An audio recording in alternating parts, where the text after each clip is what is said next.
जब शीला को ये सब पता चलता है तो वो खुद को संभाल नहीं पाती। उसकी आंखों से आंसू बहने लगते हैं और वो फूट फूट कर रो पड़ती है, जैसे उसकी आखिरी उम्मीद भी आज टूट गई हो। भैया, कहाँ जाऊं, कैसे रहूं? मेरे पास तो बिल्कुल भी रुपए नहीं है। किसी को मेरी हालत भी नहीं दिख रही है। मैं अब क्या करूं? और नहीं तो क्या, महीने के 8-10 हजार हो जाएं, यही बहुत है। ऐसे में हमारा अपना ही गुजारा ठीक से नहीं हो पा रहा, तुम्हारी मदद कैसे करें?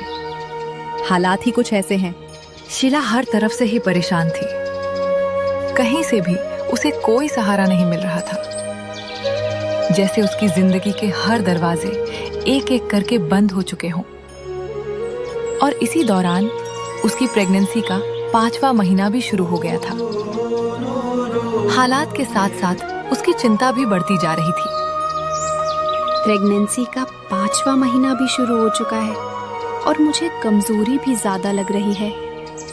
कुछ खाने का मन भी नहीं कर रहा। एक बार जाकर डॉक्टर को दिखाती हूँ, लेकिन मेरे पास रुपए तो हैं ही नहीं। कोई बात नहीं, फिलहाल भैया से कुछ रुपए मांग लेती हूँ, शायद वो मदद कर दें।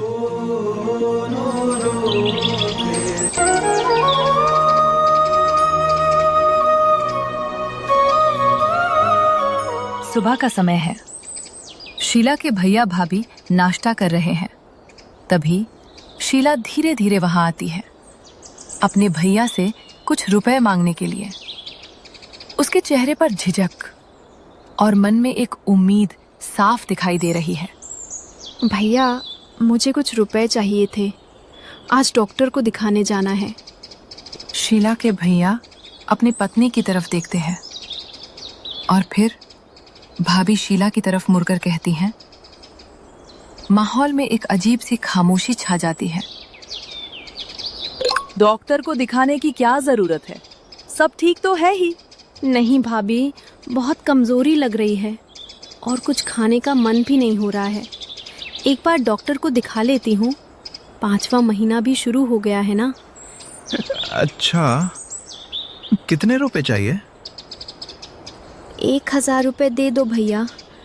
इतने रुपए? हाँ भैया, चेकअप में ज्यादा रुपए लग जाते हैं। भैया अपने पास से जुड़े हुए रुपयों में से 1000 रुपए शीला को दे देते हैं। शीला चुपचाप रुपए लेकर वहां से चली जाती है और उसके जाते ही शीला के भाई की पत्नी उस पर टूट पड़ती है, जैसे अंदर दबा हुआ गुस्सा अब बाहर आने का मौका ढूंढ रहा हो। एक ही बार में उसे 1000 रुपए दे दिए। पता है आपको कितने दिन लग जाते हैं 1000 रुपए जोड़ने में? अब क्या करूं? उसकी जरूरत भी कुछ ऐसी थी। उसकी जरूरत तो बढ़ती ही जाएगी, प्रेग्नेंट जो है। और अब तो वो यही रहेगी, यानी खर्चे भी बढ़ेंगे। इतने खर्चे हम कैसे संभालेंगे? तो तुम ही बताओ, क्या करें? अपनी बहन से बोल दो, या तो अपने ससुराल चली जाए या फिर कहीं और जाकर खुद काम करके रहे, लेकिन हमारी छाती पर आकर ना बैठे। सही कह रही हो। अगर ऐसे ही चलता रहा तो हमारे लिए मुश्किल हो जाएगी। मैं शीला से कह दूंगा कि वो वापस अपने ससुराल चली जाए। शीला के भैया भाभी उसे वापस भेजने का फैसला कर चुके थे। उधर शीला डॉक्टर के पास बैठी थी, जहां डॉक्टर उसे समझा रही थी। एक तरफ घर के फैसले और दूसरी तरफ उसकी हालत, दोनों ही उसके भविष्य को तय करने वाले थे। आप अपने खान पान और अपनी सेहत का ध्यान नहीं रख रही हैं। आपका शरीर कमजोर होता जा रहा है। क्या करूं डॉक्टर, पिछले कुछ दिनों से हालात ही ऐसे हैं। लेकिन आपको ध्यान रखना होगा, तभी आपका बच्चा स्वस्थ पैदा होगा। और मैं ये कुछ दवाइयाँ लिख रही हूँ, ये जरूर ले लीजिएगा। डॉक्टर को दिखाकर शीला वापस घर पहुंचती है। तभी उसके भैया उससे कहते हैं, देख शीला, तू वापस ससुराल चली जा। यहाँ हम तेरी ठीक से देखभाल नहीं कर पाएंगे। अब मैं जाऊं कैसे भैया? आपने तो बात करके देखा ही है। अब तुम्हारे सास ससुर तो तुम्हें कभी बुलाएंगे नहीं। इसका मतलब ये थोड़ी ना है कि तुम यहीं जमी रहोगी। अरे हमारा भी घर है, हमारा भी जीवन है, हमारे भी खर्चे हैं। हाँ शीला, माना तुम्हारी हालत अभी नाजुक है, लेकिन हम तुम्हारे खर्चे नहीं झेल सकते, इसलिए तुम अपने ससुराल चली जाओ। मैं थोड़ी देर में तुम्हें बस में बैठाऊंगा।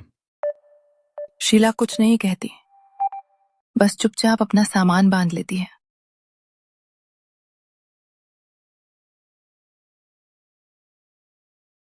थोड़ी देर में उसके भैया उसे एक बस में बैठा देते हैं। बस चल पड़ती है और अब शीला पूरी तरह अकेली हो चुकी है। चलती हुई बस में शीला अपने ही ख्यालों में डूबी हुई है, जैसे उसकी जिंदगी का हर मोड़ उसे और अकेला करता जा रहा हो। अब तो कोई भी नहीं है जो मेरा साथ दे सके।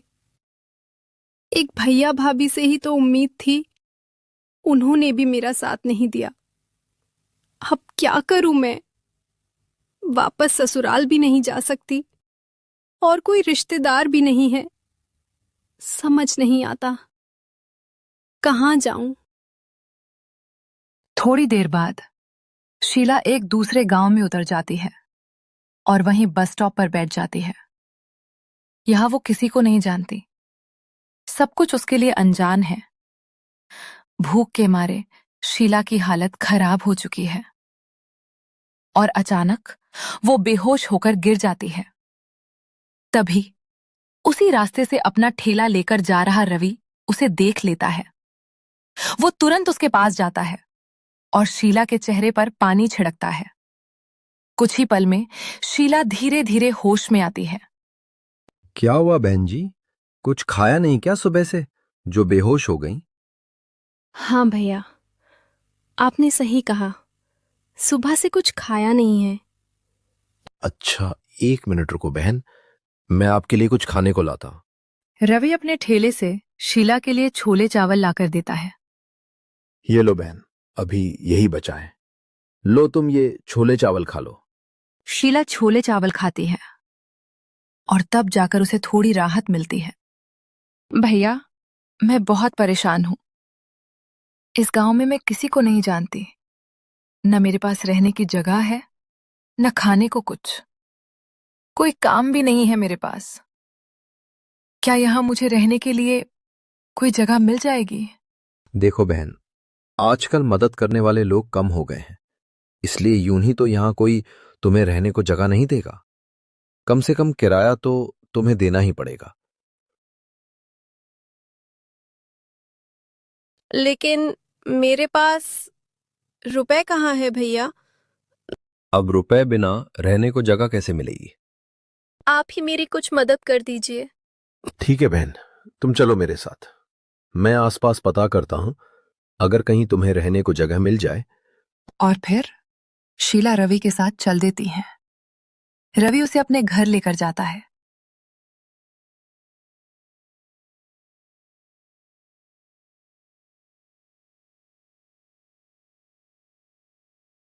मुझे आज रास्ते में मिली, बेहोश हो गई थी।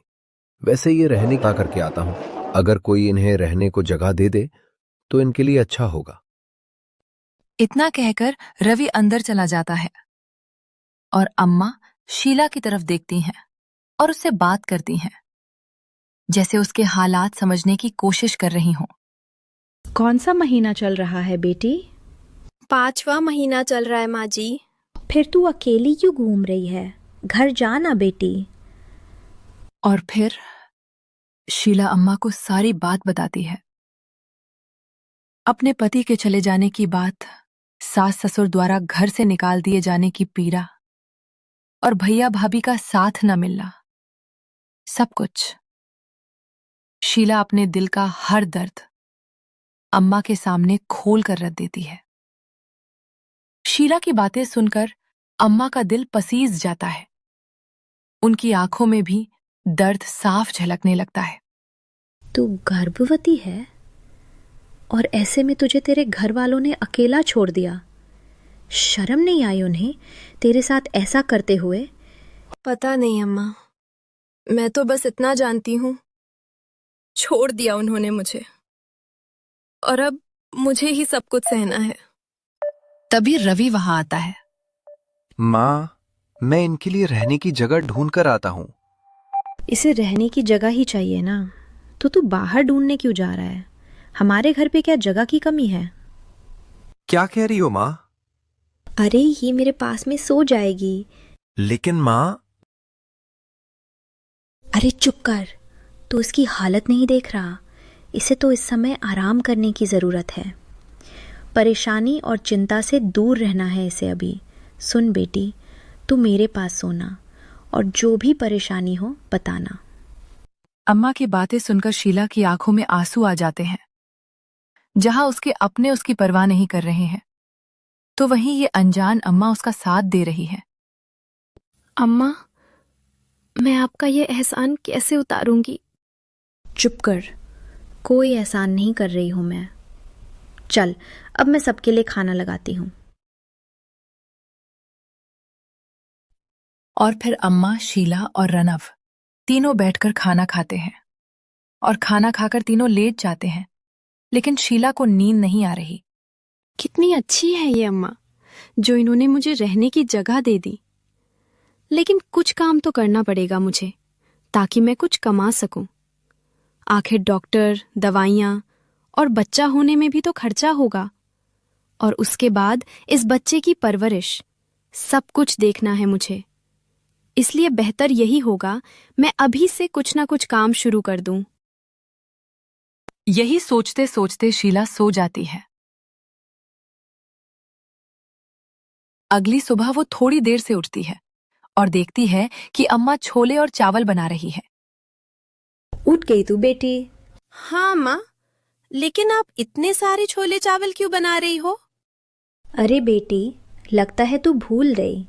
ये रनव छोले चावल का ही तो ठेला लगाता है, तो रोज सुबह मैं इसे छोले चावल बनाकर दे देती हूँ, जिन्हें ये बाजार में बेचता है, तभी तो कुछ कमाई होती है।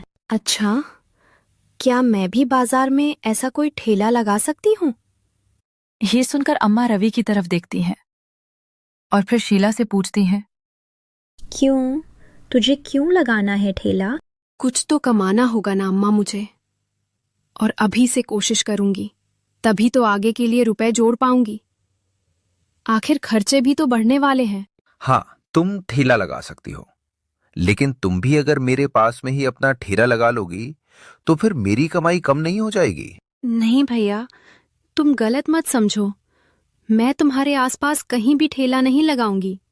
मैं तो कहीं दूर अपना ठेला लगाऊंगी, जिससे थोड़ी बहुत कमाई हो जाए तो मुझे सहारा हो जाएगा। फिर मैं तुम्हें किराए के रुपए भी दे दिया करूंगी और अपना खर्चा भी चला लिया करूंगी। वो सब तू अभी मत सोच बेटी, अभी तो तुझे आराम की ज़रूरत है। तू बस अपने खाने पीने का और आराम का ध्यान रख, बाकी हम देख लेंगे। नहीं अम्मा, आप लोग इतना साथ दे रहे हैं, ये मेरे लिए बहुत है, लेकिन मुझे अपने लिए कुछ तो करना होगा ना। ठीक है बहन, मैं तुम्हारे लिए ठेले का जुगाड़ कर दूंगा। तुम भी सोच लो तुम्हें क्या बेचना है। रवि अपना छोले चावल का ठेला लेकर निकल जाता है। शीला सोचने लगती है कि आखिर वो क्या बेच सकती है।